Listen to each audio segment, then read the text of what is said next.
Today, we're going to be talking about how to create safety around failing. Now, I want you to imagine if you were to do something and then you get a negative response or a negative consequence, eventually you're going to decide, I don't want to do that thing. So, for instance, let's say you fail and then you're really mean to yourself and then you fail and then you're really mean to yourself and then you fail and then you're really mean to yourself. Eventually your brain's like, look, I don't like this result of being mean to ourselves. It feels terrible. So what we're going to do is we're just going to start avoiding failure.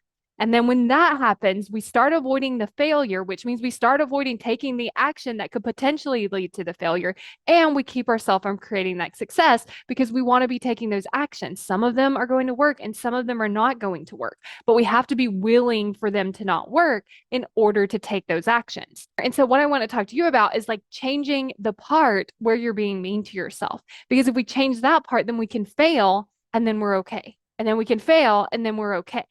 Instead of just trying to avoid failure. Because when we're trying to avoid failure, we're not taking those actions. So, how do you create the safe space for yourself to fail?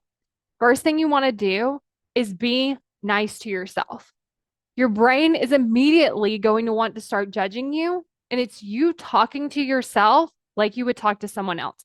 If someone said, hey, you know what? I posted my first YouTube video, no one watched it, you probably wouldn't be like, that's so terrible. You probably should never post a video again. Your content's so terrible. Why would you even say that? Why would you even post the video?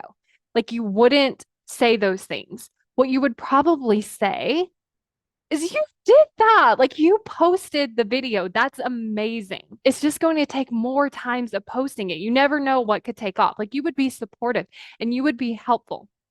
So it's talking to yourself in that way. Then the second thing is supporting yourself through the emotions. Because just because we talk to ourselves nicely about it doesn't necessarily mean that we feel so much better about it. We still might be upset about the thing that happened. So it's supporting yourself through those emotions. So when you're upset, how can you support yourself? How can you, instead of trying to avoid feeling upset, open up to it, process through it, and actually allow yourself to get that relief? Because what happens is when an emotion comes in and we're resisting it, I like to think about it like this.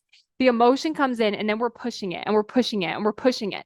And what happens is the emotion can't leave. It takes so much energy to push it, but it also stays here. When we allow the emotion to come in, we look at it, we observe it, we see what it's like, and then it can leave because we're not pushing against it. So that's like the second way to create this safe space. And then the third way is to actually celebrate what you have done, celebrate what you have overcome. And I think this is really helpful to do in order. First, talk nicely to yourself. Second, process that emotion. And three, celebrate what you have done.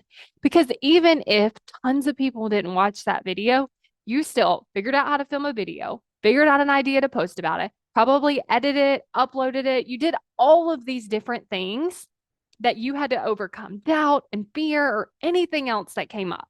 And so, really celebrating that progress that you've made, because then it's like, oh, even if I failed on the goal of tons of people watching the video, I still succeeded in the way that I show up, and I love the way that I showed up. I'm creating a course on how to create commitment.